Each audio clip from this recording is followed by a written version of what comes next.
Imagine a dark fantasy world, a world where survival depends entirely on your tactical skill, not on character stats. Arsiltus stands on the edge of the abyss. Only one guardian can seal the void before everything is lost. Welcome to Gerald 88, the place where every game is played at the highest level. Today we're taking a deep dive into the Relic First Guardian, a brand new title that promises to push the genre beyond its limits. And if you enjoy this kind of content and want to support the channel, don't forget to subscribe, leave a like, it really helps me out.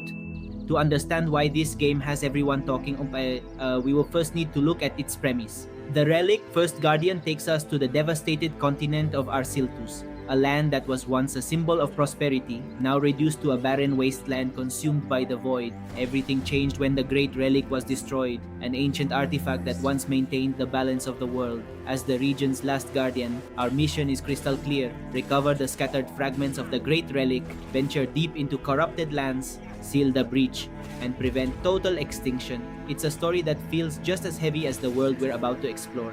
So, how does all that devastation translate into gameplay? The answer lies in a design that breaks away from traditional conventions. Instead of relying on intrusive guidance, the game encourages you to explore a semi-open world connected through carefully crafted linear paths. Your survival revolves around the blessing of Tibel monoliths. They serve as checkpoints where you recover your health and manage your resources. But here's where things get even more interesting. Progression doesn't revolve around traditional leveling. Your power comes entirely from your equipment. Everything depends on discovering legendary gear and equipping powerful runes. That gives you complete control over your build, allowing you to shape your guardian around the unique equipment you discover throughout this massive world.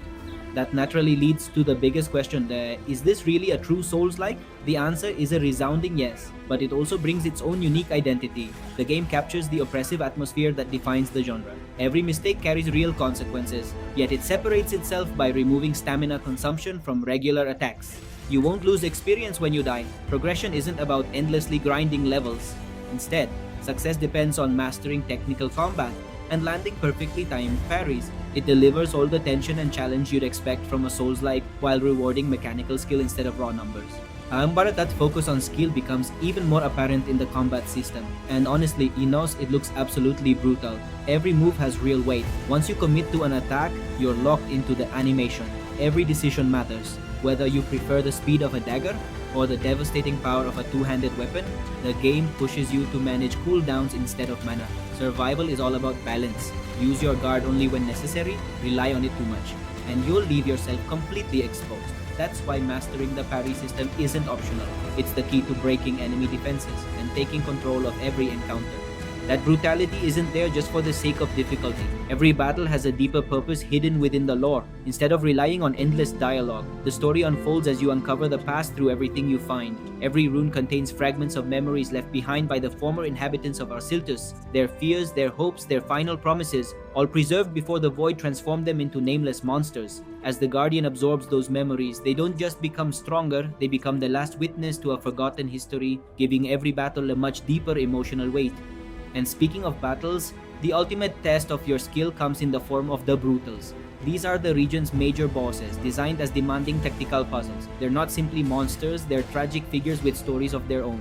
One of the clearest examples is Branko, the Bloodied Shield, a towering colossus who pushes you to your limits inside a cathedral consumed by flames. Every single parry has to be perfectly timed. Then there's Entom the Ravenous, a savage creature whose unblockable leaps demand lightning-fast reflexes. Defeating these enemies isn't just about moving forward, it's about uncovering another piece of their story and earning relics that can completely transform the way you play.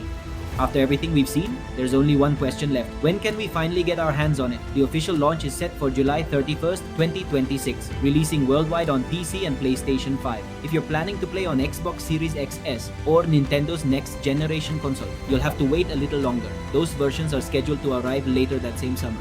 Overall, the Relic First Guardian is shaping up to be an incredibly ambitious title. It successfully combines the genre's oppressive atmosphere with a fresh and deeply tactical combat system. Its decision to tell the story through memory fragments, while removing traditional on-screen guidance, takes immersion to an entirely new level.